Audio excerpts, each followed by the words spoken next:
Hey guys, today we're going to talk about 5 things to do before you buy a house. So whether you're looking to buy now or a year from now, regardless, this is some really good information in order to help you out so that when you're ready to buy, you're good to go. Number one is save for a healthy down payment. So what is a down payment? Down payment is the money that you are putting towards the purchase of your home. So the larger the down payment, the less of a liability you're going to seem to the lender. Now, let me stop you right there. The days of the 20% down on a home that's not happening anymore.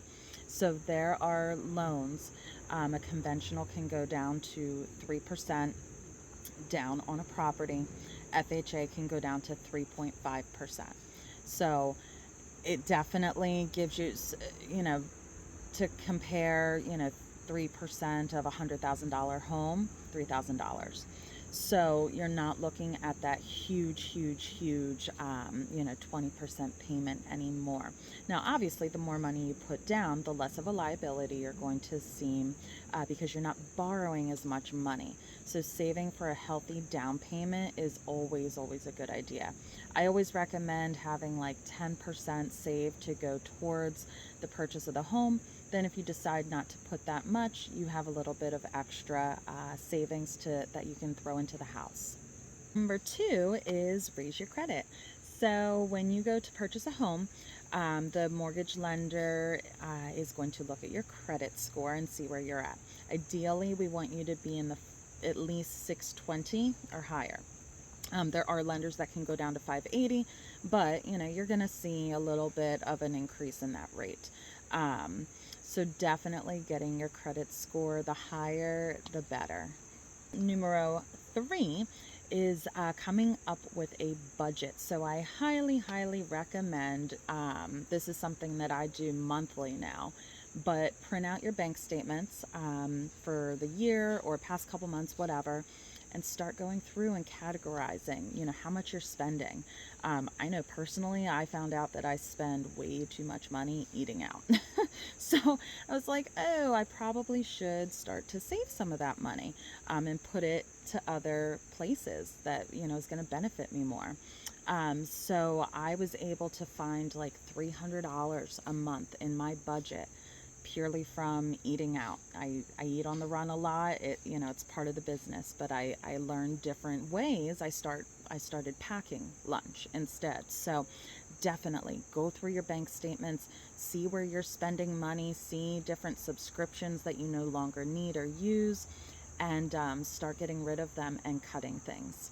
Tip number 4 is hire a knowledgeable agent and a mortgage lender.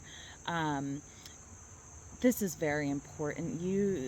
Purchasing a home is one of the largest financial decisions that you're going to make. I know it was for me.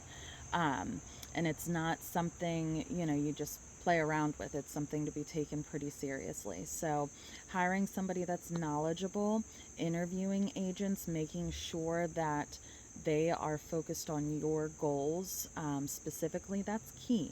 You want somebody that knows what they're doing, that has the support of their brokerage, the company that they're in, the education, the training, the knowledge.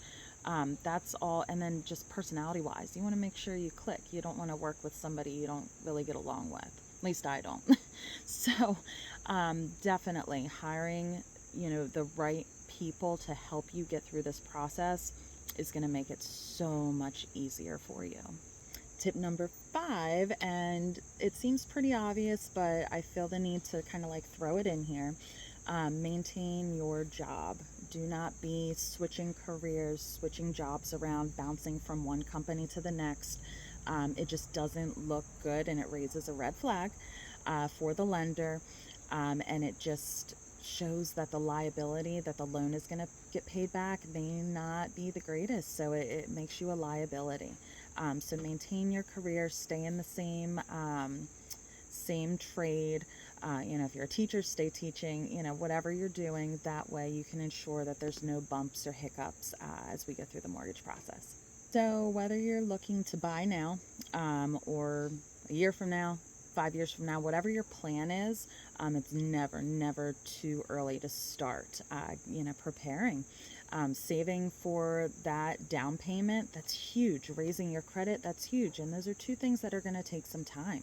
So, my recommendation, start early, make it happen. So that way, when you are ready to finally buy, you're in a great position. You're ready to go.